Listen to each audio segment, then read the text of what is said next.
Amix Réflexion, désolé, petit quart d'heure de retard, on appelle ça le quart d'heure toulousain chez nous. Mais tout va bien, on se retrouve tous ensemble avec le sourire. Deuxième fois avec cet invité et 88e fois avec l'homme en noir que j'ai en face de moi. C'est Blaise Abadi qui s'entraîne très très dur pour le Touquet 2021. Comment ça va? Ça va très très bien ce soir. Si vous entendez hurler à la maison ou crier, c'est normal, c'est chez moi. Épidémie de grippe à la maison chez les petits, donc pas de panique si ça crie, ne vous affolez pas, c'est ici. Sinon ça se passe bien, petit aléa technique, mais ça c'est l'habitude, il vaut mieux que ça soit avant que pendant le live avec notre invité de marque. Beaucoup de gens me demandent pourquoi je suis repassé en 2,5 cette année, mais c'est pour que notre invité arrive à me suivre sur les entraînements. On le connaît bien, il roule plus fort en supermotard qu'en cross. Je vais te laisser le présenter, Nico. Là, je ne m'attendais pas à une intro comme ça, mais tu l'as déjà bien présenté parce qu'avec nous ce soir, c'est celui qui est passé rapidement de la terre au bitume, sûrement pour les raisons que tu as mentionnées, Blaise. Il a aussi roulé toute sa carrière et toute son existence sur des Honda et il vient tout juste de passer sur une Suzuki. C'est la star du bitume, Sylvain Bidard. Comment ça va? Salut les gars, ça va impeccable avec vous? Ça va, on t'a mis en forme un petit peu avec ce petit bug de Skype, mais ça se passe bien. Bon, comment ça va Sylvain? Ça te prépare une nouvelle saison. Explique-nous un petit peu tous ces changements. Nous, on est un petit peu au courant, mais raconte au grand public. Écoute, voilà, je change un petit peu de crèmerie, on va dire. Mais après 15 saisons de bons et loyaux services avec Honda France. Après 11 belles saisons avec le Team Luquin, du coup, je pense qu'avec Ludo, on avait fait un petit peu le tour de la question et que du coup, après que ce soit lui ou moi, parce que c'est pas un accord, c'est pas l'une ou l'autre personne qui est partie, c'est vraiment un accord commun. Je pense qu'on avait besoin de changements, que ce soit pour lui ou pour moi. Et du coup, on s'est séparés. Et après, j'avais quelques propositions. Ça faisait un petit moment qu'il y avait un team espagnol en fait qui tournait un petit peu autour. Et du coup, je me suis dit, pourquoi pas, c'est l'opportunité de changer, de passer du tout au tout, puisque je change de marque, je change de team, je change de championnat. Donc voilà, donc tout de nouveau pour 2020. Alors du coup, explique-nous le programme. Vu que tu changes de championnat et que tu es dans un team espagnol, nous on le sait, mais tu vas rouler plutôt en Espagne. Est-ce que tu vas quand même rouler en France? Est-ce que tu feras des étapes du mondial peut-être? Alors, non, des étapes du mondial, non, parce que voilà, aujourd'hui, pour moi, j'ai plus le temps d'essayer de me concentrer vraiment à 100% sur la moto, voilà, avec le boulot que j'ai au niveau de la société. Donc du coup, c'est vraiment très compliqué pour moi de pouvoir partir sur un autre championnat en plus d'un championnat national. Donc moi, la priorité, ça va être le championnat espagnol, donc avec comme objectif l'obtention du titre, donc chose qui va peut-être être un petit peu compliquée. Mais après, je vais faire l'ouverture du championnat de France. Parce que, par exemple, des petites choses qui sont toutes bêtes où j'avais certains automatismes, moi, avec Ludo, ou voilà, si tu veux, c'est 11 ans de vie commune où on a tout partagé ensemble. Donc, tu sais, des fois, des petits automatismes qu'on pouvait avoir ensemble ou des fois juste un regard quand moi j'étais sur la piste, lui sur le bord de la piste. Et en fait, on se disait tout en un regard. Donc, ça, c'est plein de petites choses qu'il va falloir que je réapprenne. Donc, c'est pour ça que l'ouverture du championnat de France, on va la faire. D'accord. Et justement, tu vas arriver peut-être à concilier les deux, championnat espagnol, championnat de France, ou est-ce qu'il y a des épreuves qui tombent en même temps et tu pourras pas? Alors en fait, si tu veux, le calendrier espagnol n'est pas encore sorti. Alors avec un petit peu d'humour, tu vois, comme je disais en réel, donc le team manager, je lui demandais si au moins le vendredi avant la première épreuve, il allait être sorti, le calendrier espagnol quand même. C'est tard là quand même. On est bientôt en février, donc voilà, autant votre live il commence avec un quart d'heure de retard par votre faute, mais alors autant les Espagnols, un mois après le début de l'année, ils sont toujours pas nerveux, quoi. Donc bon, voilà, pour l'instant, des dernières nouvelles, il y avait une épreuve qui tombait en concordance de date. Mais bon, après, voilà, c'est toujours pareil, quoi. Y aller dans quelles conditions? Parce que le team va faire le championnat du monde aussi de quelques épreuves de l'Europe, auxquelles moi, je ne participerai pas. Et après, ils vont faire le championnat du monde de flat track. D'accord. Parce qu'on a un pilote qui est plutôt bon dans cette discipline. Donc, du coup, voilà, c'est plein de choses comme ça où c'est un team qui est relativement, qui se diversifie pas mal, quoi. Du coup, dans Et justement, le championnat espagnol, comment ça se passe? Très franchement, nous, avec Blaise, on suit ça un peu de l'extérieur. Déjà en France, au niveau du supermotard, on entend de tout. On entend, ouais, le supermot, c'est mort, y a plus d'avenir, ça sert à rien de continuer, tout ça. Mais on entend aussi, c'est un beau championnat. Certes, il n'y a pas énormément de public qui va le voir, mais le peu de public qui vient et les partenaires qui sont là, ils ont les pieds au sec. C'est très pro. Les pilotes se régalent. Les catégories sont pleines. Est-ce que tu peux nous donner ton point de vue sur le championnat de France avant de parler du championnat espagnol? Alors, le championnat de France, voilà, c'est-à-dire que voilà, c'est sûr que par rapport à il y a 15 ans en arrière où c'était la discipline qui avait le vent en poupe, si tu veux, aujourd'hui c'est fini tout ça. Donc voilà, c'est un championnat qui vit bien, qui vit très bien même parce que ben voilà, toutes les grilles de départ sont pleines quasiment. Alors il y a un petit peu de difficulté à remplir la catégorie, la mienne, le S1, où on s'est déjà retrouvé à faire des épreuves où on était une quinzaine. Donc, c'est pas beaucoup. Par contre, on est en moyenne, je crois, l'année dernière, c'était aux alentours de 180 pilotes par épreuve. Ah oui. Donc, 180 pilotes par épreuve, je pense que vous prenez l'élite, ça peut faire rêver. Exactement. Voilà, donc tu vois, après des problèmes, il y en a partout. Quand tu vois que nous, à l'époque, quand on faisait le cadet, le junior, le ci, le ça, ben, il y avait une épreuve du junior qui était un endroit, l'épreuve du cadet. Aujourd'hui, c'est, si je ne me trompe pas, c'est cadet, junior et élite le même week-end. Ouais, ça arrive, c'est plutôt junior élite si Nico me voilà, mais bon, tout le monde essaie de quand même regrouper les catégories pour justement avoir un beau championnat. Et quand tu vois qu'à l'époque, il fallait limite une autorisation de la Ligue pour aller se présenter à l'élite, aujourd'hui, je pense que n'importe quel venu peut le faire, quoi. Je pense que l'un de vous deux peut tenter les qualifs de l'élite demain, s'il faut. Oui, Nico, même avec la bêta, il va y aller. Tu pourras klaxonner en l'air. Encore faut-il sauter. Quand il fait simple, au lieu de double, c'est vrai que c'est. Et Sylvain, c'est fini, tu sais, les impulsions sur tous les sauts maintenant. Le but, c'est d'aller le moins haut possible. Bon, toi, c'est vrai. C'est vrai. Déjà, t'as du mal avec l'anglais, alors la technique. Comme quoi, t'as toujours été avant-gardiste, talent. Bon, si on revient un peu au supermotard, parce qu'il y a moins de sauts quand même, le supermotard. Le championnat espagnol, du coup, ça se passe comment? Est-ce que toi, tu as déjà participé à des épreuves du championnat vraiment d'Espagne ou pas?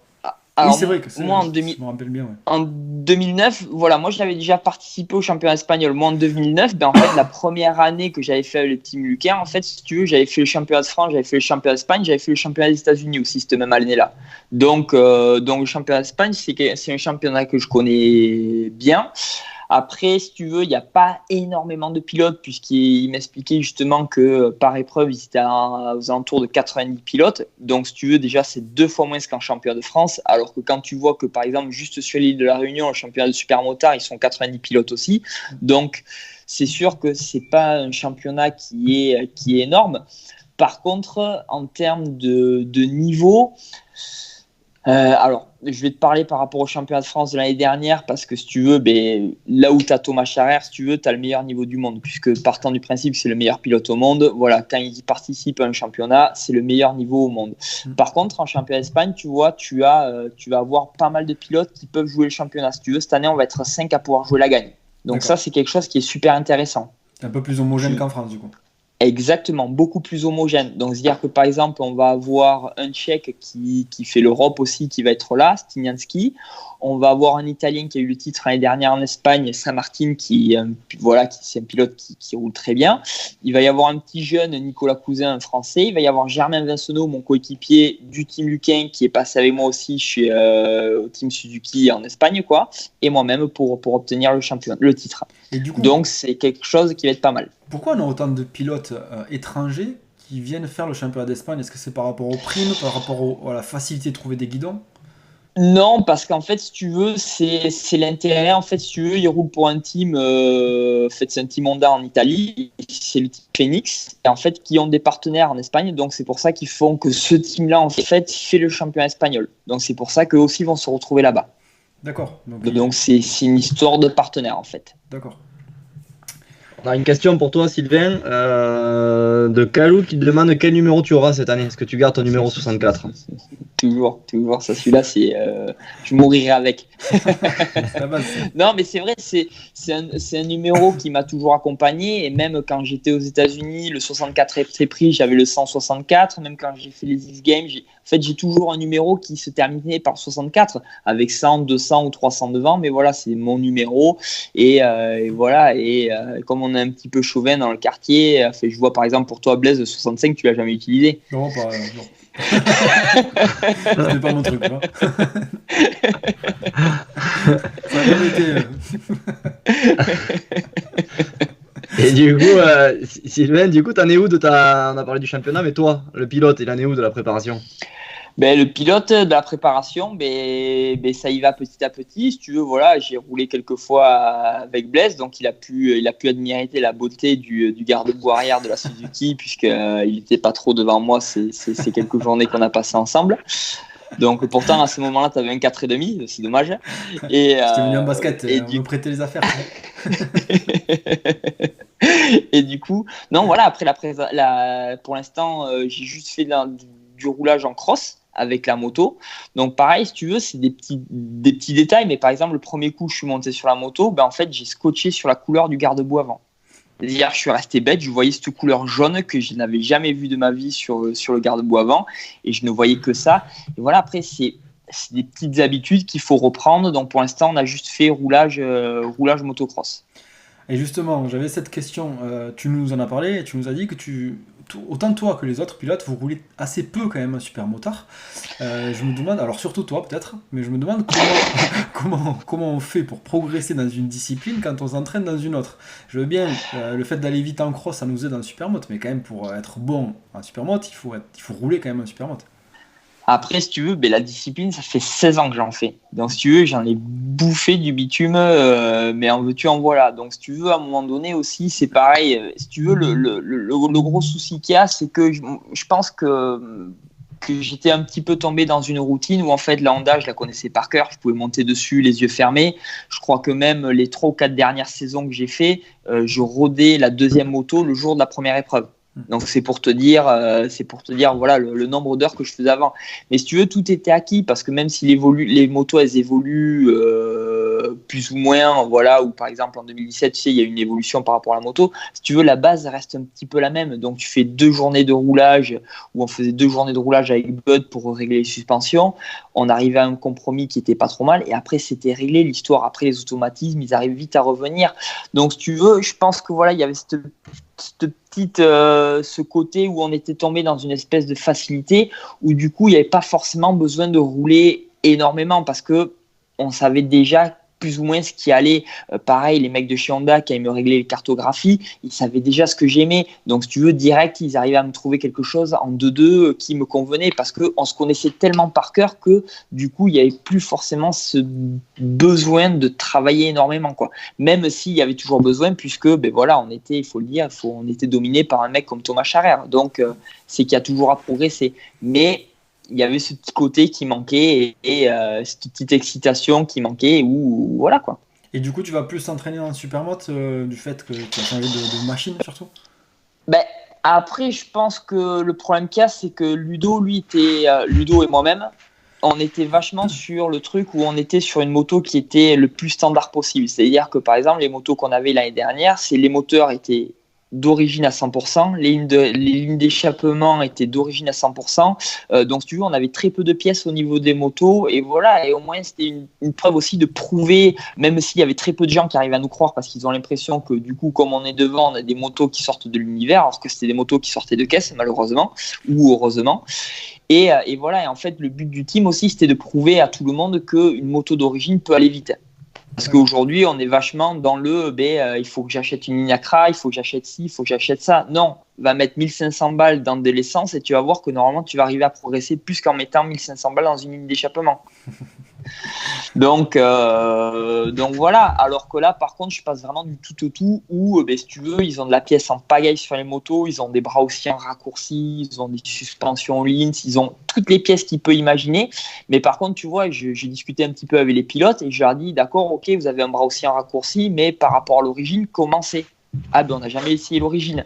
Donc si tu veux, en fait, ils mettent toutes les pièces et ils ont une moto qui pour eux, parce qu'ils ont cumulé tout sur le papier qui peut faire en sorte que la moto va aller mieux et ils font pas forcément de tests. Donc moi je leur ai dit que voilà, moi le but du jeu c'était de repartir tout à zéro et par contre de faire évoluer la moto comme je le désire. D'accord. Après, sur le papier, c'est pas 1500 € pour une Suze, c'est plutôt 15 000. Mais bon, ça, c'est ce que disent les gens. Je plaisante. Mais justement, j'avais une question par rapport à ça. On chambre pour les Suzes parce qu'elles sont vieillissantes, entre guillemets. Oui. Nicolas Aubin, sur une Suzuki, nous avait dit, ouais, certes, elles sont vieillissantes, mais des fois, on s'est trompé dans les évolutions des motos. Tu vois, Honda était passé sur des motos avec des fourches à air. Tout le monde est revenu en arrière un petit peu là-dessus. Donc, l'évolution, c'est peut-être pas toujours bien. Mais qu'est-ce que tu en penses de cette Suzuki, justement, quand tu montes dessus? D'autant plus que toi, le changement a été radical puisque tu as roulé toute ta carrière sur des Honda. Mais c'est ça. Après, si tu veux, la moto, elle est très bonne. De toute façon, il ne faut pas se leurrer. Dès que les motos elles sortent, ils se pompent tous les uns sur les autres. Tu vas chez Honda, ils ont toutes les marques de toutes les autres motos. Donc, si tu veux, les cotes aujourd'hui, les motos, je pense qu'elles se ressemblent vraiment beaucoup. Donc, après, ça a plus été, tu vois, des petits détails où il a fallu que je m'adapte par rapport à la moto. C'est vraiment pas grand-chose. Mais si tu veux, voilà, j'ai réussi quand même alors, je parle pour le motocross, mais j'ai quand même réussi à trouver une moto qui était quand même convenable, quoi. Alors certes, après il y a des trucs qui font super vieillot quand tu vois qu'il n'y a pas de démarreur électrique. Ça c'est le truc, ça m'a choqué. Si tu veux, quand ils l'ont mis sur la Honda, je me suis dit bon, vous pouvez kicker encore, mais en fait quand tu as vraiment goûté au démarreur, tu te dis punaise, quand tu reviens en arrière, en parlant poliment, ça fait vraiment chier quand même. Le démarreur électrique, tu as pu expérimenter une sortie enduro où il était en panne. Alors effectivement, mais ça c'est encore un autre problème. Ça c'est comme le téléphone portable. Tu peux avoir le plus beau téléphone portable, si t'as pas de batterie, il sert à rien. En tout cas, Sylvain, j'ai l'honneur de te dire que tu continues d'impressionner tes fans. On a un certain Alex Sarabérouz qui nous dit: moi je suis impressionné que Sylvain ait réussi à faire marcher le live. Blaise, t'es sûr qu'il est pas dans la pièce à côté de toi? Non, mais attends, il a failli bugger un début, là, juste avant qu'on passe en live. Donc ça, faut pas trop s'inquiéter avec ça. Et on a un coucou aussi de Guillaume Darier qu'on connaît bien. On lui renvoie le coucou. Et on a roulé un peu avec lui il y a assez longtemps en Ligue d'Aquitaine. Le problème, c'est que ça rejeunit pas l'histoire là. Exactement. Du coup, Nico, pas mal de questions, non? Ouais, quelques questions. Mais, Pierre qui veut savoir quand est-ce que tu vas à Buzy pour montrer la Suze et faire de belles photos. Buzy, je voulais y aller le week-end dernier et puis malheureusement, tu sais, dans le quartier, ça arrive qu'il pleuve un petit peu, donc Buzy c'était fermé, donc du coup, dès qu'il va faire beau, je sais pas s'il y a une petite ouverture ce week-end, pourquoi pas. Pour ceux qui connaissent pas, Buzy, c'est un terrain à côté de Pau, hein, donc dans le sud, plus au sud, on est en Espagne, de toute façon. Ah, de toute façon, c'est les stations de ski et après l'Espagne. Exactement. Du coup, moi, on revient un petit peu sur le Supermoto, on est passé au cross, on revient sur le Supermoto. J'avais une question par rapport à l'évolution du Supermoto, d'après toi. Est-ce que tu penses que, comme les vieux cons, c'était mieux avant, le Supermoto? Oui, c'était mieux avant, oui et non. Après, il y a tellement de choses qui ont changé. Le souci qu'il y a, c'est qu'il y a beaucoup de pilotes qui nous disent ouais, le supermotard, ça glisse plus comme avant, tout ça. L'inconvénient qu'il y a, c'est que si tu veux, quand on monte sur la moto, on ne me demande pas de faire du spectacle, on me demande de gagner des courses. Donc le souci qu'il y a, c'est que moi, il faut que j'essaie de faire en sorte de faire du résultat. C'est comme si demain, par exemple, on nous explique qu'en sautant droit comme un I, ça va aller plus vite sur les sauts, tu vas avoir tous les pilotes US qui vont sauter droit comme un I parce que le scrub, ça sera passé de mode. Voilà. Donc, si tu veux, malheureusement, nous, ce qu'on nous demande, c'est de faire, c'est de gagner. Donc oui, le fait que ça glissait avant, ça rendait la discipline ultra spectaculaire. Après, à l'époque aussi, moi je te parle d'il y a 10 ans en arrière, on avait un promoteur. Donc par exemple, on avait un mec comme Alain Blanchard qui était présent sur toutes les épreuves. Donc si tu veux, le mec c'était son gagne-pain. Donc plus il y avait de publicité, plus il y avait de tout, plus lui il gagnait d'argent. Et par contre, ça faisait en sorte que le supermotard fonctionnait. Aujourd'hui, je vais pas cracher sur la Fédé parce que malheureusement c'est la Fédé qui gère le championnat. Elle fait ce qu'elle peut. elle fait ce qu'elle peut. Après, voilà, la Fédé, c'est une fédération, c'est pas un promoteur. Donc, au final, elle, ce qu'elle veut, c'est avoir du monde sur la grille de départ. Mais après, voilà, c'est pas forcément des gens où ils vont gagner leur. Il faut quand même savoir que la plupart des gens à la Fédé, c'est des bénévoles. Donc, les mecs, qu'il y ait une grille qui soit pleine, c'est une bonne chose. Après, qu'il y ait des partenaires, c'est pas leur boulot d'aller les chercher. Donc c'était mieux avant. Oui et non. Oui, et ce qu'a voulu faire Ludo, du coup, parce qu'il avait commencé à nous en parler dans le live avant que Blaise ait des soucis d'ordinateur, il nous avait dit que voilà, il pensait lancer une nouvelle série en parallèle du championnat de France ou en remplacement du championnat de France. Aujourd'hui, j'ai l'impression que c'est un petit peu tombé à l'eau. Ça restera quand même le championnat de France qu'on a connu avant, sans promoteur additionnel. Oui, ça restera, c'est tombé à l'eau. Alors après, le pourquoi du comment, j'en ai aucune idée, donc je peux pas parler par rapport à ça. Après, l'idée est excellente parce que si tu veux, de toute façon, aujourd'hui, on a un championnat d'Europe ou un championnat du monde qui est bancal. Donc, il faut absolument trouver des solutions pour justement avoir un championnat qui est de nouveau de la gueule. Après, le gros avantage qu'on a en France par rapport à des pays comme l'Italie ou l'Espagne, c'est qu'on est frontalier avec beaucoup de pays. Belgique, Allemagne, Suisse, donc voilà, je ne vais pas tous vous les énumérer. Mais nous, voilà, c'est cette force qu'on peut avoir, c'est de pouvoir centraliser en France beaucoup de pays parce que, voilà, il y a des championnats qui tiennent la route, mais il n'y en a pas un qui sort vraiment beaucoup plus du lot. Alors si tu vas avoir le championnat italien qui va un petit peu sortir du lot, parce que voilà, l'industrie de la moto se passe en Italie, mais voilà, c'est pas un championnat qui a un fast qui soit énorme, quoi. Donc je pense que la France a beaucoup de potentiel, mais il y a encore des choses où voilà, il y a des petits problèmes. Tu vois, par exemple, pour l'ouverture du championnat de France, j'avais mes coéquipiers qui sont de nationalité espagnole qui voulaient venir faire l'ouverture du championnat de France. Le problème qu'il y a, c'est qu'on a une loi comme quoi il faut que, pour qu'il y ait un pilote étranger qui vienne faire une épreuve du championnat de France, il faut qu'elle prenne la licence française. Bon, ça, c'est une chose. OK. Le problème qu'il y a, c'est que la Fédé espagnole interdit à un licencié espagnol de prendre une licence étrangère. Donc, au final, ils ne peuvent pas venir. Ouais, compliqué. C'est compliqué. Ouais. Voilà. Alors, je sais que, par exemple, l'Italie a le même procédé que la licence française, que la licence espagnole. C'est-à-dire qu'ils interdisent à un pilote italien de prendre la licence française.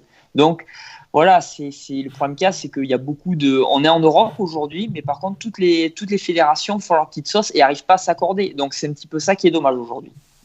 Et justement, en parlant de l'Europe, toi, les nations, ça te tient à cœur d'y reparticiper? Donc, d'y participer cette année-là, Ouais,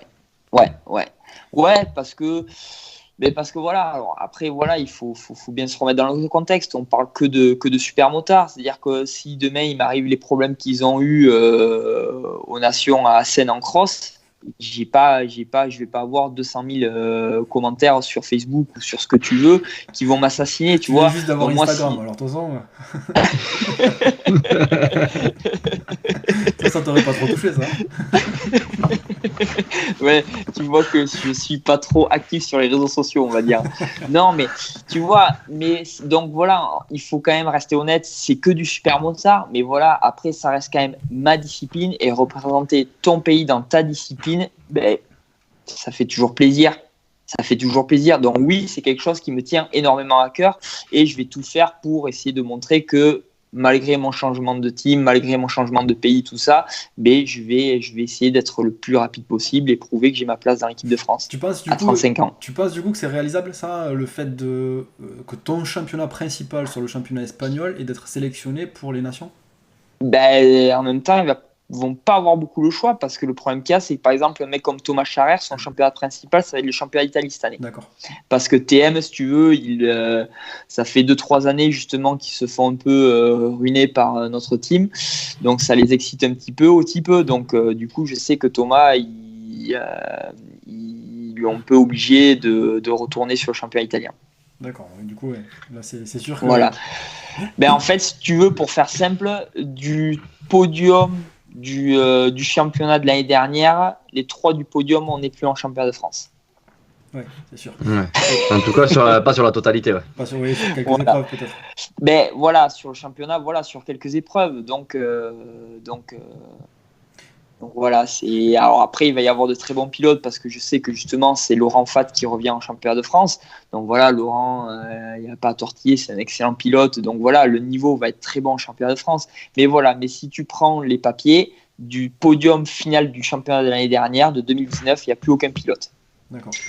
On avait tout à l'heure, tu parlais de pilotage, un petit peu d'évolution dans le pilotage avec la glisse et tout ça qui avait peut-être un petit peu disparu. On avait une question d'un abonné qui nous avait envoyé ça en privé, une question pour toi.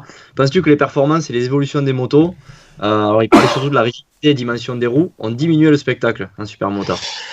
Ben, oui, parce que si tu veux, déjà nous aujourd'hui, tu vois, par exemple, il y a Michelin qui a créé maintenant, il y a 6 ans, un pneu en 16 pouces à l'avant, où si tu veux, avant, par exemple, pour faire pivoter les motos dans les virages, on était obligé de faire glisser un petit peu l'arrière, parce qu'en fait, c'est un pneu sur lequel on pouvait très peu s'appuyer. Le 16,5 qu'ils avaient, Michelin, c'était un pneu sur lequel on pouvait très peu s'appuyer et faire tourner la moto. Or, aujourd'hui, on a des 16 pouces que c'est une balle de guerre, l'histoire.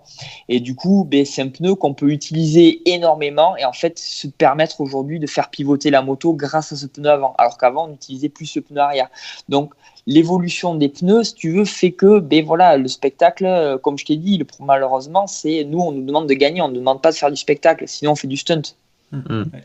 Donc l'évolution, oui, va pas forcément dans l'image, mais après, ça reste quand même un sport de glisse parce que là où il y avait quelques années en arrière, sur des courbes rapides, on faisait glisser la moto. Aujourd'hui, on les fait plus glisser parce qu'on va faire un petit peu, entre guillemets, du pilotage de vitesse, on va prendre le virage d'un trait, quoi. D'accord. Du coup, pour un pilote qui a ton niveau et qui a ton âge, est-ce que c'est facile de trouver un guidon dans un team? Facile, non, rien n'est facile. Après, quand tu as des résultats, oui. Parce que si tu as des résultats, mais ça c'est valable pour n'importe quoi, dans n'importe.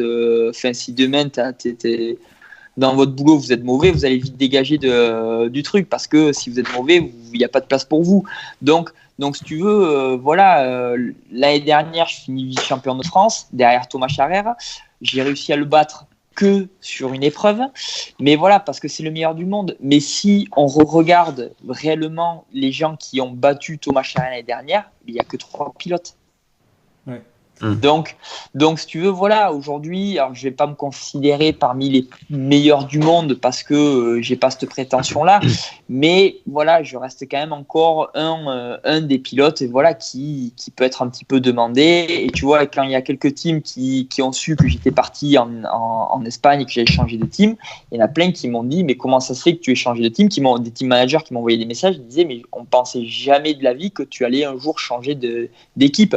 Voilà, beaucoup pensaient que c'était quelque chose qui était acquis et que j'étais quelqu'un, entre guillemets, qui était impossible à débaucher de là où j'étais.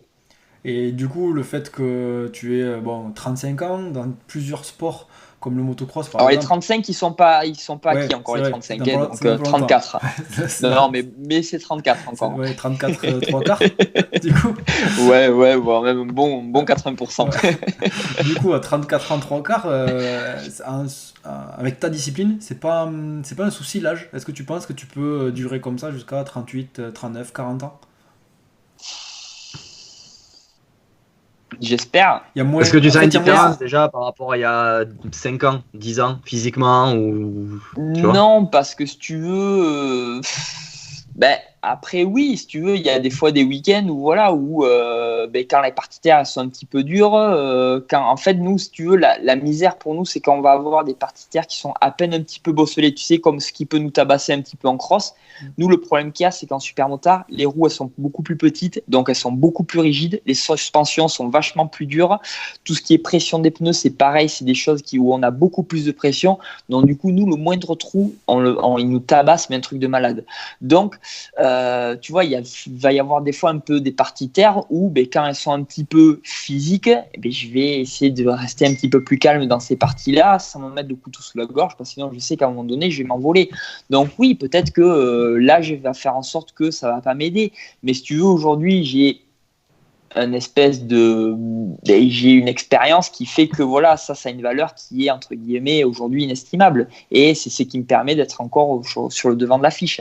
Toi, tu te vois encore continuer longtemps cette discipline?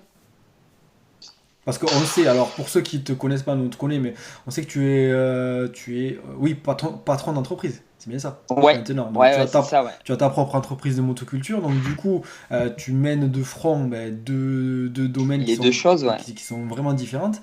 Toi, tu te vois Ouais. plutôt patron à temps plein dans pas longtemps ou dans un temps un peu plus long? Ben, patron en temps plein, si tu veux, je le suis. Je le suis. Après, j'ai la chance d'être d'être avec mon frère dans la société. Donc voilà, donc c'est ce qui me permet aussi de dégager un petit peu de temps de libre pour partir, par exemple, les vendredis sur les épreuves. Donc ça, c'est quelque chose qui me permet de dégager du temps. Après, si tu veux, l'équilibre que j'arrive à trouver aujourd'hui avec la société, c'est qu'en fait, si tu veux, j'arrive à trouver, quand je suis à la moto, tous les problèmes que je peux rencontrer au niveau de la société par les clients qui sont pas contents ou ci ou ça, ou de toute façon généralement quand un client t'appelle c'est parce qu'il est pas content. Donc si tu veux, tous ces petits problèmes là en fait c'est des choses que j'oublie. Mais par contre quand je suis au magasin, la moto si tu veux c'est quelque chose que voilà c'est fini. Alors que il y a 6-7 ans en arrière, je me levais moto, je me mangeais moto, je me couchais moto, je pensais qu'à la moto. Donc aujourd'hui j'ai cet équilibre qui est là. Par contre, c'est quelque chose que j'ai dit à mon nouveau team manager, que si par contre à un moment donné je me blesse et que cette blessure peut me mettre en difficulté par rapport à la société, aujourd'hui la priorité c'est la société. Donc à ce moment-là, je verrai sûrement peut-être d'arrêter la moto. Et ce que j'avais dit, ça fait 2 ans à Ludo aussi. Ludo, j'avais dit voilà, par contre je repars sur une saison. Tu me connais, je sais que sur une moto, si j'y vais, c'est que je vais me donner à 100%. Par contre, si je me blesse, là, on verra pour la fin de saison. Oui, du coup, priorité quand même à la société dans tous les cas. Complètement. Si tu veux, aujourd'hui, voilà, c'est le super motard. Voilà, j'arrive à faire de la moto gratuitement, on va dire. J'arrive un peu à m'arrondir les fins de mois, mais c'est pas ça qui me fait vivre. Donc, c'est pas ça qui va élever mon fils. Donc, si tu veux, je fais en sorte de travailler à côté, quoi. Du coup, Vas-y, pardon. En parlant d'argent, dans quel sport moto, à ton avis, Sylvain, en France, on peut se faire le plus d'argent? Le motoball, le speedway, le spearmont, En France, motocross, France, aucun sport.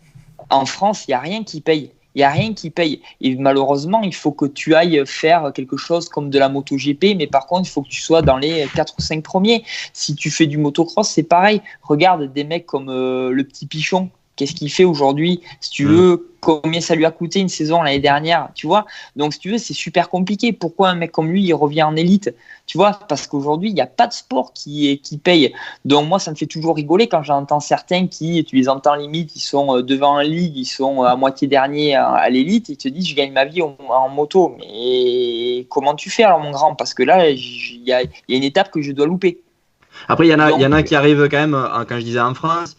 Il y a des gars comme Aranda, Soub, les anciens, c'est l'Isor, ces gars-là, ils roulent pas qu'en France, ils roulent un peu aussi. Voilà, c'est des mecs qui roulent pas qu'en France. Qu'est-ce qu'ils vont faire? Ils vont aller faire le championnat anglais, ils vont aller faire le championnat allemand en supercross, ils font le supercross, le motocross, et après ils sortent pas des salaires de ministre non plus, quoi. Alors c'est bien, ils arrivent à en vivre, tout ça, mais il y en a aucun qui va pouvoir se dire bon c'est bon, j'ai fini ma carrière moto, maintenant allez, je mets les doigts de pied en éventail et je me barre aux Caraïbes. Non, ça c'est mort, ça, il y en a aucun.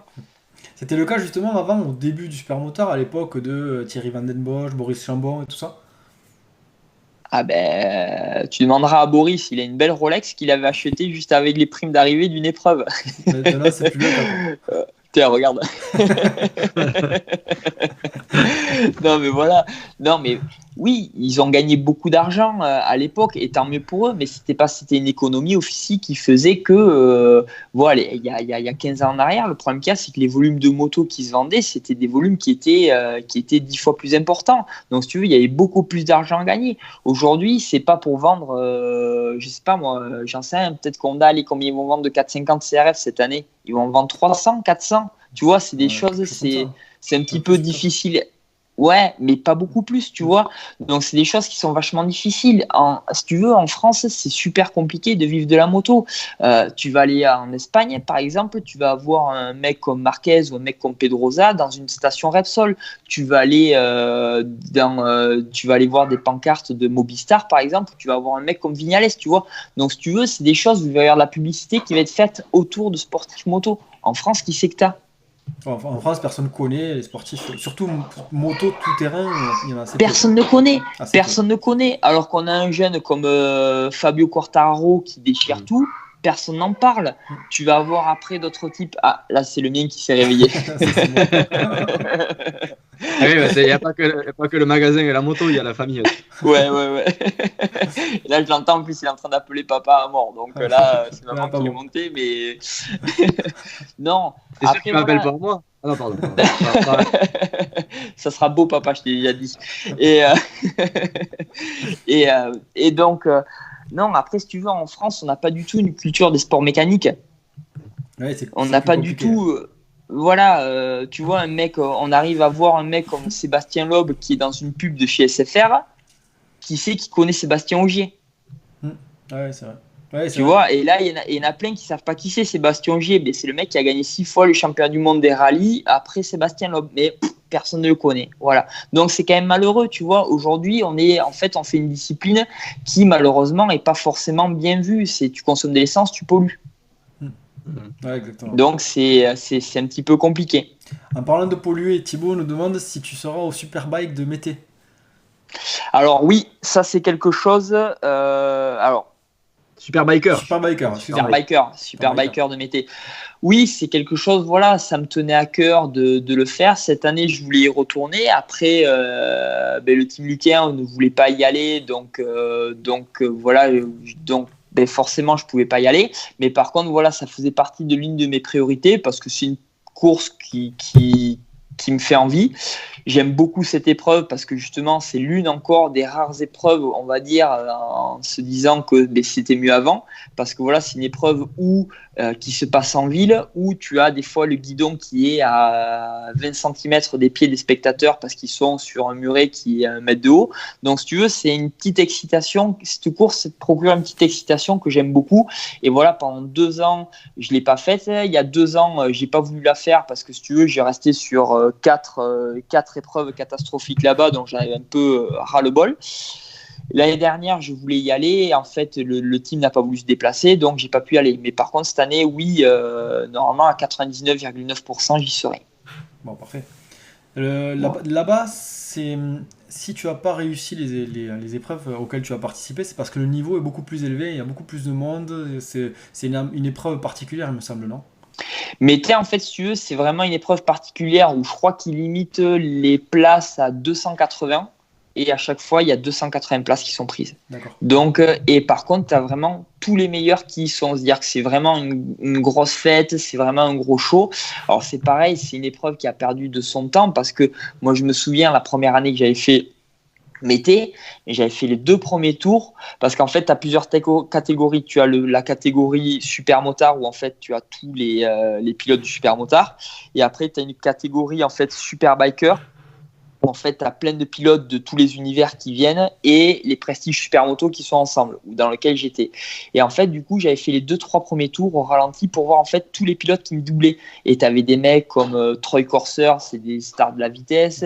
T'avais un mec comme je sais plus son nom. T'avais des mecs comme Pichon, t'as eu des mecs comme Bollet, t'as eu des mecs comme Everts, t'as eu des mecs, voilà, t'as toutes ces stars là que je regardais que à la télévision, et de se dire punaise, je roule avec eux. Un mec comme Josh Coppins aussi, tu vois, c'est un mec qui m'a fait rêver. Malheureusement, il a jamais été champion du monde, mais tu vois, c'est un mec que j'admirais beaucoup, et de me retrouver sur la grille de départ avec lui et qu'à un moment donné, le mec il essaye de choper ma roue pour faire un tour, tu te dis c'est quand même la classe.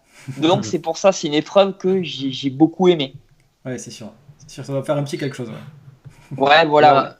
Il ne faut pas perdre espoir, les gars. Il y a Bobby Lapointe qui nous dit qu'ils ont parlé de Quartararo sur RMC aujourd'hui. Donc tu vois, Sylvain, faut pas dire que c'était mieux avant et tout ça.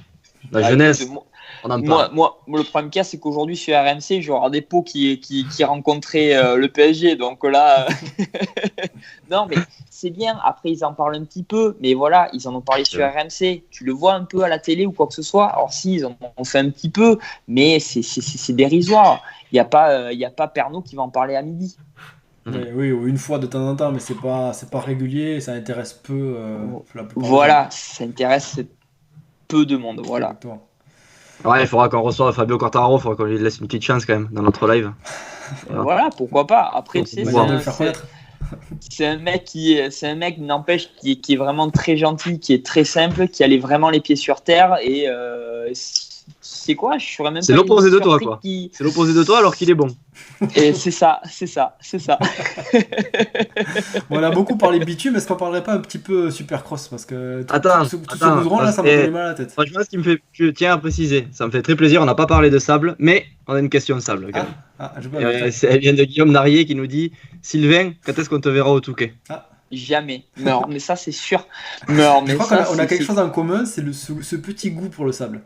Je crois. Non, mais encore, toi, tu as la pression. Ça fait quelques années qu'ils te mettent tous la pression. C'est Donc, vrai. toi, tu iras. Mais moi, si tu m'y vois un jour, ça sera peut-être pour te nettoyer les lunettes là-bas. Mais jamais je mets les roues au Touquet. Mais même pas en rêve. Même pas en rêve. Déjà, je peux expliquer pourquoi. parce que je crois que j'ai jamais été copain avec le sable et que je me souviens encore quand je roulais en 80 à Mimizan avec des mecs comme Mika Musquin avec qui je me jouais le titre sur le dur et qui me foutait un tour dans le sable. J'ai dit ben ça, le sable, en fait, je suis pas copain avec lui, quoi. Donc voilà, donc le sable, non, c'est même pas en rêve. On a eu cette même expérience, je crois, avec le sable. On devait être ensemble dans les courses alors. Ouais, je crois, il me semble. Ouais. Bon, on peut parler du Supercross US, ça maintenant, c'est bon. On a eu notre petite parenthèse sable. Ouais, c'est bon. Donc du coup, pour le résultat, tu l'as vu d'ailleurs, Sylvain, la course ou Ouais. pas Bon. Ouais. Résultat, Ken Rogzen qui gagne les 3 manches devant Eli Tomac, Jason Anderson, Cooper Webb et Justin Barcia. À noter quand même une belle 6ème place de Justin Breton qui est plutôt jeune, on en a parlé déjà. Et c'est vrai que c'est un pilote qui arrive à scorer assez régulièrement, qui arrive à avoir de bons résultats. Si on commence par parler de lui, parce que toi, on sait, Sylvain, que tu es à un assez bon niveau, tu n'es pas le plus jeune. Lui, c'est pareil. Est-ce que tu penses qu'il a, on en a parlé d'ailleurs la semaine dernière, est-ce que tu penses qu'il a une hygiène de vie irréprochable pour être à ce niveau-là en étant je ne me rappelle plus, mais 37 ans, je crois. Mais de toute façon, t'as pas le choix. De toute façon, t'as pas le choix. Il y en a tellement qui ont l'impression que être pilote de moto, c'est poster des photos sur Instagram, chose que je connais maintenant, ou sur Facebook, voilà. Mais le problème qu'il y a, c'est que voilà, ils vont mettre une photo pour montrer qu'ils font un peu, ils vont mettre un oui, puis voilà, ils vont gagner des courses, c'est très bien. Mais le problème qu'il y a, c'est que ça, c'est juste une infime partie du boulot qu'ils ont. C'est-à-dire que c'est des mecs, c'est des tueurs, et t'as pas le choix. T'as pas le choix. Le problème qu'il y a, c'est qu'à part la pluie qui tombe du ciel, il n'y a rien d'autre. Donc sans entraînement, tu peux rien faire. Ça n'existe pas. Surtout là, on voit quand même qu'il y a un gros niveau. Parce que quand on voit 5 Barcia qui fait fort aux 2 premières épreuves, 4 Cooper Webb qui était en forme, en très grande forme l'année dernière, et là un peu moins. Il a gagné 8 épreuves l'année dernière quand même. Ouais. C'est impressionnant. Quoi. C'est surtout le début de saison qu'il avait fait. Il a peut-être un peu plus la pression que l'année dernière. Du fait qu'il soit seul dans le team, que tout repose sur ses épaules. Peut-être, je sais pas ce que vous en pensez, vous, si c'est la pression, le manque de vitesse, un mix des deux. Ben, je sais pas. Alors après, tu sais, c'est toujours pareil. Tu sais, quand tu es coéquipier avec quelqu'un aussi, tu as toujours la possibilité de communiquer avec cette personne-là, même si c'est ton premier ennemi, ton coéquipier, puisqu'il dispose du même matériel que toi. Est-ce que justement, le fait que Marvin ne soit pas dans le team, est-ce que c'est pas quelque chose aussi qui l'handicape ? Peut-être à l'entraînement aussi, il y a une base où il se tirait vers le haut, quelque chose comme ça. Tu vois. Et puis après, voilà aussi comment il s'est remis en question après son titre. C'est vrai que là, là, on va voir. Après, c'est encore tôt dans la saison, mais clairement, à Phoenix, à Glendale, il manquait de vitesse dans les hoops. Hein. C'est vraiment là que ça se jouait, quoi. Même il partait quand même devant. Il faisait 8 km de long aussi, les whoops. Attention, les trucs, c'était costaud. Ouais, c'est sûr. Il faisait la longueur du stade. Je suis d'accord avec toi. Un qu'on a vu en forme autant dans les whoops qu'ailleurs, c'est vraiment Ken Rogzen. Justement, je me demandais, de mémoire, est-ce que c'est pas un des rares pilotes où, on va dire depuis un certain temps, à être plus rapide qu'Eli Tomac? Parce que l'année dernière, Eli Tomac, soit il partait mal et il remontait, soit il partait bien et il gagnait.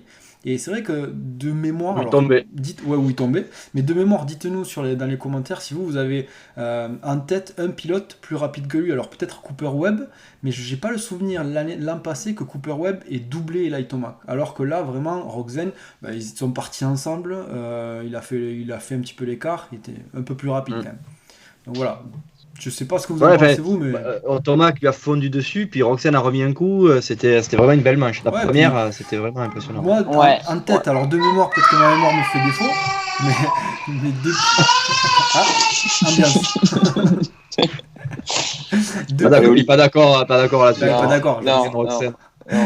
Depuis Marvin Musquin, j'ai pas le souvenir de quelqu'un qui était aussi rapide que Tomac dans un beau jour. Parce que c'est vrai que Tomac, il faut le prendre dans un beau jour. Mais c'est ça, parce que regarde, l'épreuve d'avant, je sais plus où est-ce que c'était, celle qui gagne le week-end dernier. Anaheim 2. Anaheim 2, il les a tous massacrés. Ouais. Il part loin. Une seconde et demie d'avance au tour. Une seconde et demie plus rapide au tour que les autres. Non mais voilà. Donc c'est un mec, en fait, c'est difficile de... Moi, j'ai vraiment du mal à le comprendre, ce gars, parce que autant il peut faire des courses où il est absent total, quand tu vois l'ouverture, comment il était là sur la grille de départ, mais il était absent. Et 15 jours après, il massacre tout le monde. Ouais. Mais c'est même pas, il s'est bataillé les autres. C'est-à-dire que je suis même pas sûr qu'il ait transpiré pendant la manche, tellement il était au-dessus du lot. Donc c'est vraiment, lui, c'est un peu un électron libre. C'est-à-dire qu'un coup, il peut être pas dans le coup, un autre coup, il peut être excellentissime. Donc voilà, c'est vraiment difficile de comprendre comment il fait, ce mec. Ouais, Vas-y, Nico. Non, je voulais rebondir sur l'épreuve là, parce que on a une question, ou plutôt une remarque de Bobby Lapointe qui dit que le crash de Bogle en bout de ligne droite à presque 120 km/h. Alors je pense qu'il exagère un peu, ça devait être 70 miles par heure. Je crois que c'était ça faisait 105 km/h, un truc comme ça. Il disait que c'était rude et il y a eu beaucoup de chutes ce week-end. Vous en pensez quoi de ça, de ces chutes là? Je pense que le départ y était pour beaucoup quand même. Et le fait qu'il y ait 3 départs, voire même 5 avec les drapeaux rouges en 4,5, ça va pas aider, je pense. Non, je pense que ça ne va pas aider. Et puis après, les mecs, ils se cognent quand même 3 manches de un quart d'heure. Ouais. Un Supercross. Et puis se tape ça, c'est pas le Supercross de ligue, quoi. C'est le championnat américain. Donc, si tu veux, à un moment donné, même s'ils ont beau être affûtés, ça reste quand même des êtres humains. Donc, je pense qu'aussi, c'est un peu difficile. Et la lucidité, est-ce qu'elle était présente au bout, quoi. Donc, c'est un peu compliqué, quoi. Je pense que c'est vraiment des épreuves qui sont compliquées pour eux à gérer, quoi, par rapport aux autres week-ends classiques, quoi. D'ailleurs, je me disais ça en regardant dimanche matin l'épreuve, je me disais, c'est long quand même. C'est long déjà à regarder 3 manches, parce que d'habitude, les séries, les LCQ, tout ça, je passe très rapidement dessus. Mais là, à regarder 3 manches, c'est long. Alors imagine à faire. À participer à 3 manches à ce niveau-là en 4,50 alors que tous les week-ends ça s'enchaîne. Là, c'est 3 finales en plus. 3 finales avec. Ils gèrent pas comme ils peuvent gérer en hit, tu vois. Là, ils y vont à bloc, quoi. C'est bien pour à mon avis, quand on est spectateur là-bas, c'est bien parce qu'on voit 3 départs, 3 spectacles différents, même 6 avec les 2,5. Mais par contre, en tant que pilote, je serais peut-être un peu ronchon, moi, d'avoir des épreuves comme ça en plein milieu, avec un format qui change complètement des autres épreuves, tu vois, c'est un peu bizarre. Je sais pas, toi, t'aimerais ça, Sylvain, quelque chose qui coupe la routine dans ta discipline?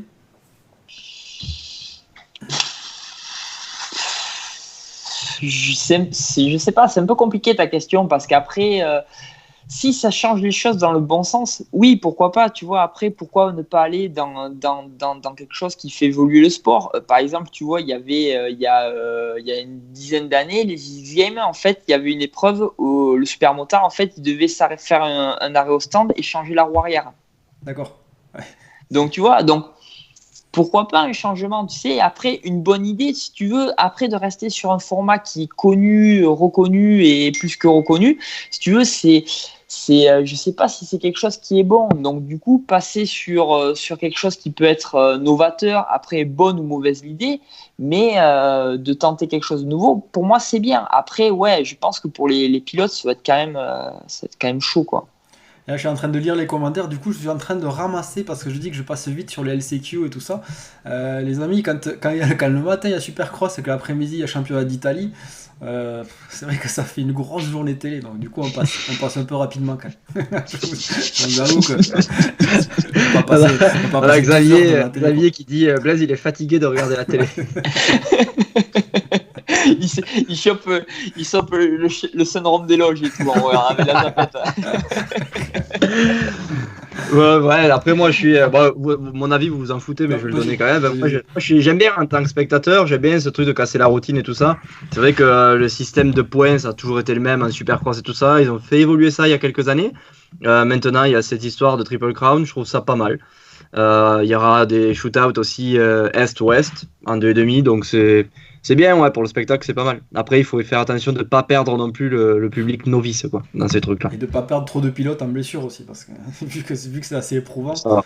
c'est vrai que... Surtout ça, après, il y a des pilotes qui se plaignaient quand même, hein, les Malcolm Stewart, Gene Wilson et tout ça, qui ont, ouais, les résultats le montrent aussi, hein, mais eux, ils disaient que c'était vraiment une grosse connerie de faire ce format-là avec un départ qui fait 300 mètres, hein, et où tu arrives à 5 km/h. C'est vrai qu'on n'en a pas parlé du départ, mais on aurait dit qu'ils étaient couchés sur la moto. Et c'est le départ le plus long, le plus rapide de l'année, et c'est là où tu en fais le plus. Donc, exactement.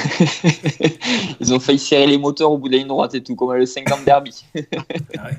Et Julien nous parle de Adam Cianciarulo. Vous le voyez comment, vous c'est vrai que c'est un des rares pilotes à monter du 2,5, à scorer assez fort d'entrée, à être assez rapide. Vous pensez quoi de lui?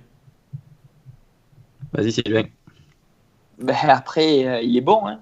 Il est bon, hein. Pour moi, il me fait un peu penser à un mec comme Dungey à l'époque quand il était monté du 2,5 au 4,5. Donc non, là on est en plein dans le futur qui est là et non, ça va être, c'est sûr, ça va être une superstar de la discipline.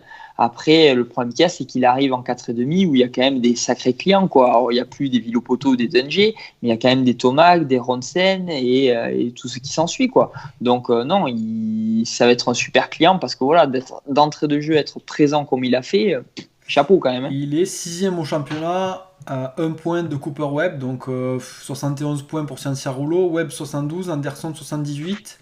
Donc bon, il n'est pas très loin au championnat, il a scoré quand même fort. Là, le problème, c'est qu'il a complètement raté sa 3e manche. Je me rappelle plus ce qu'il a fait. Tombé. Il est tombé. Il est le gros crash. Ah oui, c'est vrai, il était devant, il tombe. Mais bon, il est rapide et c'est vrai qu'on a ces dernières années peu vu de pilotes 2,5 monter en 4,50 et être aussi rapide. Je pense à Plessinger qui dominait la catégorie 2,5, qui fait pas grand chose en 4,50. Non. Osborne non. Qui est rapide mais qui met quand même un peu de temps à être dans les 5 premiers régulièrement, et du coup lui il arrive à être en tout cas plus rapide, pas régulier peut-être au début mais plus rapide, donc c'est positif pour lui. On passe au 2,5, Nico. Allez, rapidement, les 2,5 avant qu'on arrive à l'heure de live et qu'on puisse se libérer Sylvain parce qu'il va devoir aller donner un biberon, je pense, dans pas longtemps.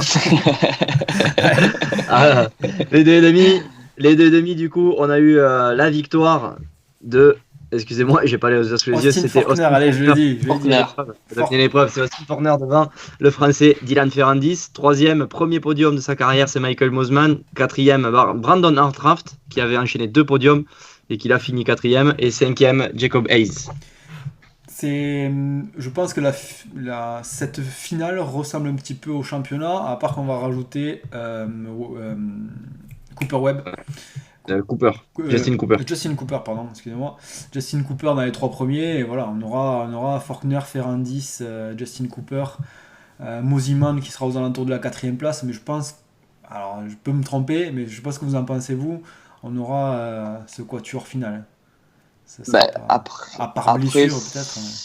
Ça reste quand même, comme tu disais, les 2 Yam et Faulkner qui dominent le championnat. De toute façon, ça va être l'un des 3 qui va obtenir le titre. Enfin, voilà, à mon avis, je vois pas quelqu'un d'autre pouvoir le faire, quoi. Impossible même. Justement, si on parle du championnat, parce que le championnat est quand même plus court en 2,5, donc c'est déjà quand même bien avancé.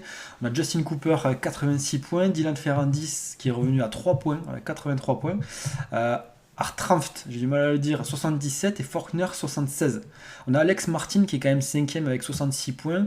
On le voit régulièrement aux alentours de la 5-6e place, Alex Martin, mais il manque un peu de vitesse pour être aux avant-postes. Donc vraiment, voilà, on a 4 pilotes avec Mosiman qui risque peut-être de s'intercaler un peu avec son podium. Il risque de remonter un petit peu. Mais voilà, en gros, on va pas trop se tromper sur le trio final, quoi. Non. Ouais, Dylan est bien remonté là. Il est bien remonté avec les erreurs de Justin Cooper. C'était vraiment une épreuve à oublier. Hein. Il a chuté aux essais, il a chuté dans les 2 premières manches. Là, il a perdu de gros points, quoi. Même s'il gagne la finale, c'est lui, c'est bien lui qui gagne la 3e manche. Donc c'est championnat relancé, quoi. Des nouvelles sur le retour de Jet Lawrence du coup ou pas? Vu que c'était une clavicule, que en général à ce niveau-là, les clavicules ils reviennent au bout de 2-3 semaines. Ouais, quelques heures des fois. Ouais, des fois. Et non, pas de nouvelles, Nico, toi qui es à fond sur les. Non, j'ai pas plus de nouvelles. Non. Bon. Non, il m'a pas envoyé de texto à moi non plus, donc Non, je peux toi pas non te plus. dire. Donc, Et Blaise, s'il reçoit un texto, il n'arrivera pas à le lire, il comprend rien en anglais. Donc, en vrai, on est tous les trois dans la même panier. donc c'est bon. On a pas mal de questions. On a Léo qui nous demande quand Brian Moreau sera derrière la grille. Ben, ça sera sur la côte Est. Il faudra patienter encore un petit peu. Et tu en penses quoi, toi, de notre petit Français, jeune Français, Sylvain? Ben, c'est bien. Après, de toute façon, voilà, je pense que pour n'importe quel pilote qui fait du cross, se retrouver derrière la grille de départ de 1-6, je pense que ça doit être quelque chose qui doit être énormissime. Après, j'espère juste que il va pas rester sur la même lignée qu'il a fait avec Bud, où les saisons complètes, je pense qu'elles se comptent sur les doigts d'une main, voire même, il n'en a pas fait beaucoup des saisons complètes parce qu'il y a eu beaucoup de blessures. Donc j'ai un petit peu peur de ça pour lui. Je lui souhaite absolument pas. Après, il est très jeune, donc il va lui falloir aussi apprendre un nouveau championnat. Donc c'est pas évident. Hein. On change de coutume, on change de tout. Donc je pense qu'il faut vraiment apprendre. Donc pour une première saison, il va pas falloir lui en demander trop. Je pense que déjà, s'il fait quelques podiums, ça sera vraiment très très bien déjà. Ils doivent miser sur lui chez KTF. J'avais lu une interview où il disait ça, je me rappelle plus qui disait ça. Oui, en gros, peu importe qui, mais il misait sur lui parce qu'on voit que Marvin Musquin est absent. En 2,5, on n'a pas grand monde. On a Cooper Webb qui n'est pas aux avant-postes. Donc en fait, il reste qui? C'est Brian Moreau. Donc il faudrait un podium pour que KT arrive à scorer un petit peu un Supercross cette année. Et apparemment, ça peut être jouable. Moi aussi, je suis un peu comme toi, Sylvain. C'est-à-dire que je me dis... Ici, il a rarement fait des saisons complètes avec pas mal de chutes, pas mal d'erreurs de fou dues à la fougue. Mais bon, il était plus jeune. Peut-être qu'il a gagné un petit peu en maturité, le fait de partir là-bas tout seul. On verra. J'espère que ça se passera bien pour lui. J'en profite pour lire une question d'Edouard qui nous dit comment peut-on expliquer un pilotage aussi fluide et efficace de la part de Rogzen? Pour moi, le meilleur pilote 450. Sylvain, tu expliquerais ça comment, toi? Après, ça reste quand même un pilote, ça n'a jamais été un bourrin, quoi. Même quand il roulait en MX2 en mondial, ça a toujours été un mec qui a été fluide. Et puis après, je serais curieux de savoir le nombre d'heures qu'il passe sur la moto par semaine. Je serais vraiment curieux de savoir parce que je pense que c'est un mec qui, le travail, c'est quelque chose. Et puis il y a le fait aussi, je crois que sa carrière a failli finir il y a 2 ans. Donc je pense que c'est un mec qui aujourd'hui, tout ce qu'il aurait pu perdre, il est en train de le savourer énormément. Donc je pense que chaque heure qu'il peut passer sur une moto alors que ça aurait pu être fini il y a 2 ans, je pense qu'il doit tellement le savourer qu'il doit travailler, mais je pense que c'est un acharné. Après c'est les mentalités allemandes, faut pas se leurrer non plus, c'est travail et voilà quoi. Et je pense même que son pilotage reflète pas le travail qu'il y a derrière, parce que on dirait que c'est fluide à le voir, on dirait que c'est facile, on dirait que c'est efficace, et il doit tellement travailler pour arriver à ça qu'on n'arrive même pas peut-être à imaginer la quantité de travail technique qu'il y a, de répétition de virages, d'ornières, parce que quand on voyait justement Tomac derrière, et quand lui prenait une ornière, on aurait dit qu'il était sur un rail, et que derrière ça accélérait fort, ça partait à peine un peu en travers, et c'est une dixième de seconde de perdu. Et ça, c'est du travail. Et c'est vrai que c'est dû à ça. Il faut faire attention aussi parce que Rogzen était dans un très très bon jour. On peut le revoir peut-être dans une épreuve ou deux, dans un jour un peu moins bon où on peut faire pas mal d'erreurs. Donc voilà, il faut nuancer un peu tout ça quand même.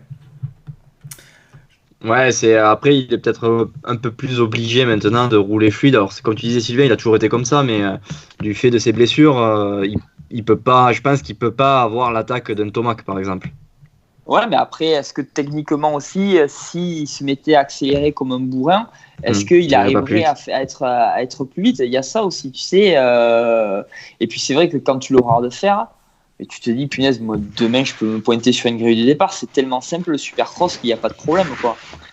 Bobby Lapointe nous pose une question qui est intéressante. Il nous demande s'il y a une école européenne au niveau du pilotage, c'est-à-dire qu'il y a un pilotage différent en Europe qu'aux US.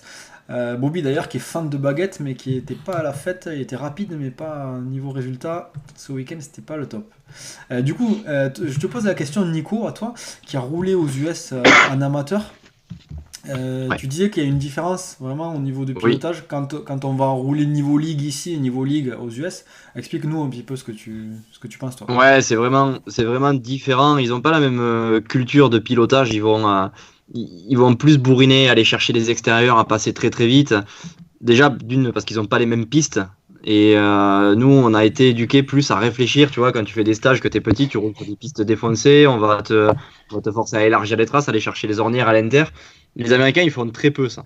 Ils bourrinent un peu plus. Voilà. Donc, c'est effectivement, je pense qu'on a une école en France qui forme des pilotes plus fluides, du moins en Europe. En Europe, Parce que Après, t'as Sylvain, toi aussi, t'as été aux US, donc non, mais ce que tu dis, tu as tout à fait raison. C'est-à-dire que autant j'ai pris des bons blocs pass aux États-Unis qu'en Europe, j'ai pas souvenir d'en avoir pris, quoi, tu vois. Et pourtant, j'ai fait qu'une saison aux US. Donc ouais, des blocs pass, j'en ai pris aux US en France. Si tu veux, je peux remédier Non. à ça. Hein. Je peux... Wow, ça, après, il faudrait que tu ne voyais plus le garde-boue arrière. Non, même à l'entraînement, ils sont quand même un peu plus virils, les Américains. Oui. Ouais, clairement. Ah, l'entraînement, je sais pas trop parce qu'après, moi, quand j'y étais là-bas, en fait, si tu veux, je faisais les allers-retours, donc je restais pas aux États-Unis. Mais par contre, en course, oui, ça allait plus au contact quand même. D'accord. Ils n'hésitaient pas, voilà, s'ils peuvent, ils y vont, quoi. Ils se font pas trop de politesse. D'accord. Bon, mais Nico, on arrive à l'heure pile de live. Est-ce que ça serait pas le moment de la question du jour? Allez, avant d'aller au lit, Sylvain, une dernière petite question. Cette question, elle est présentée par CBO, que tu connais bien, CBO, mais surtout maintenant, Eight Racing. Parce que t'as pas la chance d'être le plus beau dans la vie de tous les jours, mais sur ta moto, grâce à Eight Racing, tu le sauras maintenant, Sylvain. Même une Suzuki, elle va être magnifique. J'en suis sûr, en préparation. Allez, la question du jour présentée par Eight et CBO. C'est pour toi, Sylvain. Combien de jours de mise au point doit-on passer sur sa moto pour qu'elle soit prête pour le championnat? Je sais qu'en Supermode, vous êtes de fins metteurs au point. Et si tu avais des conseils à donner, alors peut-être qu'en cross, ça serait pareil. Hein, mais à ton avis, c'est quoi la bonne dose de préparation de moto en temps de mise au point? C'est un peu compliqué ta question. Comment ça, c'est en jour. Tu parles en quoi, toute la saison, quoi, en journée de roulage? Tu parles en quoi? En journée de roulage. En journée de roulage. De mise au point, testing, tu vois. C'est difficile parce que tu vois, comme je te disais, le problème qu'il y a, c'est que moi, les années d'avant, mise au point, c'était 2 jours de roulage avant le début de la saison. Là, avec la Suze, j'ai le premier test que je vais faire avec le team, c'est dans 10 jours. C'est le premier. Et je sais pas du tout combien il va y en avoir derrière. Vu que tu connais pas la date de la première épreuve. Ouais. Ça me laisse du temps de libre. Non, je pense que ça dépend. Après, il y a tellement de choses qui peuvent rentrer en compte. Tu vois, je sais qu'on doit avoir, parce qu'on roule avec des suspensions du All-in, tu vois, et je sais qu'il doit y avoir Andréani qui doit venir avec nous aussi faire du testing. Donc ça peut être quelque chose qui peut être bouclé en 1 jour, comme ça peut être bouclé en 3 jours, tu vois. Donc c'est difficile, tu vois. C'est moi, je pense aller en 5-6 jours de test. Je pense qu'une moto, elle peut être pas trop mal quand même. Et tu reviens souvent sur tes réglages en cours de championnat ou tu arrives quand même à garder la même moto tout le long du championnat? Non, parce qu'après, si tu veux, j'essaie beaucoup de faire en sorte, alors moi personnellement, j'essaie beaucoup de faire en sorte aussi que, en fait, s'il y a quelque chose qui ne va pas, j'essaie d'abord de me remettre en question, moi, avant de reposer la faute sur la moto. Donc, si tu veux, c'est souvent où j'essaye de rétablir un peu par ma façon de piloter la problématique qui peut se passer plutôt que de dire, ben non, finalement, il y a quelque chose qui ne va pas, les suspensions, ça ne va pas, ça dribble, voilà. Donc, mais après, ça dépend. Des fois, tu sais, tu peux avoir aussi des nouveaux pneus qui peuvent venir. Puis après, tu sais, entre les premiers jours que tu roules, où la piste, elle peut être à 15 degrés, et puis en plein été, où la piste, elle est à 40 degrés, ben les réglages, c'est plus les mêmes, quoi, parce que le grip n'est plus le même non plus. Très bien. Donc, des fois, il faut revenir en arrière. Je bois ces paroles de metteur au point. Tu vois. Ça va te servir, toi, un enduro. Pour tes sorties. Ah oui. Tu verras. D'ailleurs, il va falloir programmer ça avec la famille Bidard et remettre Blaise sur une moto d'enduro. Hein. Mais quand tu veux, surtout que maintenant j'ai un kick sur la Suze, donc c'est bon, on peut y aller, il n'y a pas de problème, il n'y a plus de problème de batterie. Non, là, mais pas celui-là. Vous n'allez pas être en train comme deux cons me pousser au milieu des bois pour essayer de démarrer la moto entre 2 morceaux d'arbres sur 5 mètres de long, quoi. L'enduro, c'est physique, hein, mais le faire avec toi, ça plus quand on pousse la moto. Ça, c'est pas, j'avais vu, vous aviez un petit peu forci, donc c'était pour vous faire maigrir les deux là. Bon, mais merci. Sylvain, merci, Sylvain. On fait pas souvent des lives ensemble, on te voit quand même assez souvent, mais même trop, j'ai envie de dire. Un petit peu, ouais. Cool. Un petit peu, ouais. Bon, en tout cas, merci à tout le monde d'être resté avec nous pendant cette heure de live. On se dit à la semaine prochaine avec un nouvel invité.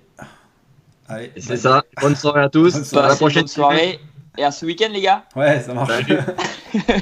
Allez, bye. Ciao.